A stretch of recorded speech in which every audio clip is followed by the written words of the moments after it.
dans ce nouveau numéro, question d'actu. Deux Algériens prénommés Khaled, l'un logé à la Bonne Étoile, et fils d'un président fraîchement désigné. L'autre un journaliste professionnel, couvrant notamment le Irak depuis ses débuts le 22 février 2019. Le premier, Khaled Tebboune, est impliqué dans l'affaire dite de la cocaïne, et qui est resté en détention provisoire jusqu'à l'élection de Papa, le Sauveur le 12 décembre 2019. La justice algérienne faiseur des miracles, car il sera innocenté le 26 février 2020, grâce au témoignage Kamel Chiki, alias Al-Bouchi, le Pablo Escobar algérien. Respectant le principe de la réciprocité, le plus grand trafiquant de drogue de l'histoire du pays se voit sa peine de 8 ans, jugée en février 2020 réduite à 4 ans le 14 juin 2020, grâce à son témoignage qui vaut son pesant d'or innocentant le fils du président. Le point commun entre Khaled Tebboune et Al-Bouchi sont les affaires dans le secteur de l'immobilier. L'argent de drogue est blanchi et injecté dans les grandes affaires d'investissement immobilier. Ainsi, les démarches d'obtention des projets de marché de construction avec ses aléas de complications administratives sont facilitées par la main précieuse d'un Khaled. Là, l'intervention du fils du ministre de l'Habitat, de l'Urbanisme et de la Ville du 3 septembre 2012 au 25 mai 2017 fut déterminante. Il est innocenté par une simple formalité d'un jugement expéditif le 26 février 2020.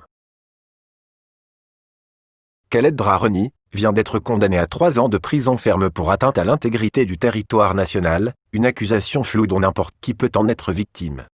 La justice est mise à contribution pour mettre au pas des journalistes libres de toutes les chapelles qui s'agitent dans le sérail du pouvoir. Arrêté le 7 mars à proximité de chez lui, couvrant un début de Irak, dénonçant l'utilisation du Covid-19 comme argument d'interdiction, il est inculpé d'incitation à attroupement non armé. La machine médiatique dépendant du pouvoir devient une chambre d'accusation sans limite.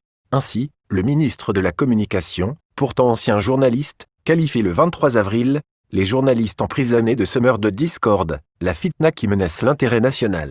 Puissamment la liberté de la presse qui n'a de limite que celle de l'éthique et du droit. C'est ce qu'a affirmé aujourd'hui le ministre de la Communication, porte-parole du gouvernement, Ammar Belhimad, dans un communiqué. Revenant à RSF, poursuit le ministre de la Communication, porte-parole du gouvernement, dont nombre d'adhérents forcent le respect pour leur engagement sincère et désintéressé pour la défense de la liberté de la presse. Cette même organisation de Reporters sans frontières qui ne défend pas avec la même énergie et avec la même constance d'autres journalistes respectables dans d'autres pays, notamment arabes ou africains, ou même qu'ils sont bâillonnés et réellement harcelés, a-t-il encore déploré. Son statut d'attachement qui en permis donc à un fils et petit-fils de colons qui ont fait couler le sang des Algériens dans la Mitidja d'accéder à sa présidence avant de terminer comme maire d'extrême droite d'une commune française et agent d'influence d'une petite pétromonarchie. L'accusation monte au plus haut sommet de l'État, et c'est Tebboune lui-même, lors d'une rencontre avec la presse du 1er mai, cite le cas du journaliste en invoquant une accusation d'espionnage, alors que le tribunal de Sidi Mamed n'en a pas établi de lien.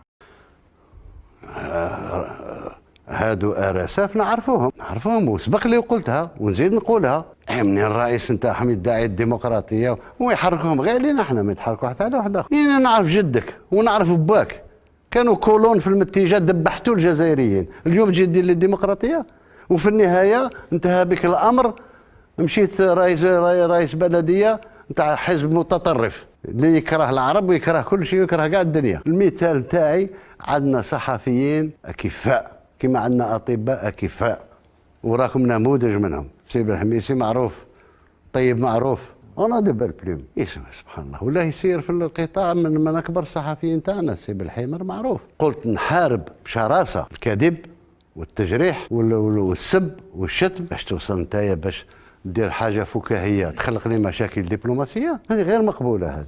اما الاخرين اللي قالوا تقليص حريه التعبير، ايوه صحفي يخرج يستنطق لان قال كلام قوي على الدوله الجزائريه، مش على الرئيس ولا يستنطق، يخرج يمشي للسفاره يعطيه عرض حال، استنطقني فلان واستنطقني فلان، راك ماكش بعيد على الخبارجي قاعد صحفي. اذا حريه التعبير هذه ما حريه التعبير. اعتقد ان القنوات، شوف القنوات التلفزيونيه هذه ولا دوله تقبل، احنا قابلين ورانا نساعد فيهم باش يعاودوا. اللي ما استطاعش باش يجند سياسيا يحاول يجند اجتماعيا، وراها بدات فيه بوادر، فيه اختراقات وحتى بايعاز من ما وراء البحر. احنا عارفينها ومتوقعينها، ولكن القانون يعلو ولا يعلى عليه. عارف انت واش من حزب متطرف كذا، الفوضى غير مقبوله.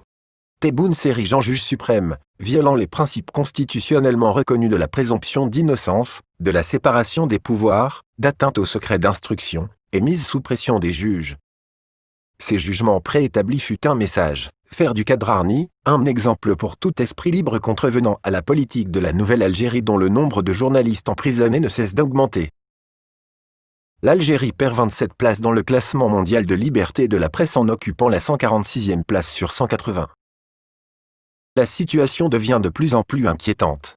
Plusieurs militants, activistes du Irak, ou simples internautes ont été arrêtés et traduits devant les tribunaux pour des vidéos ou de simples illustrations humoristiques publiées sur Facebook. Il est aussi à rappeler que lors de son entretien avec France 24, tout en affirmant que c'est à la justice de faire son travail, Abdelmadjid Tebboune laisse entendre qu'il n'est pas favorable à ce que Abdelaziz Bouteflika soit jugé. On a parlé des procédures contre les activistes du Irak. Il y a aussi les procédures contre d'anciens membres éminents du régime. Il y a des peines très lourdes de prison qui ont été prises contre les anciens premiers ministres Ahmed Yahya, Abdelmalek Sellal, contre le patron des patrons Ali Haddad. Mais qu'en est-il d'Abdelaziz Bouteflika?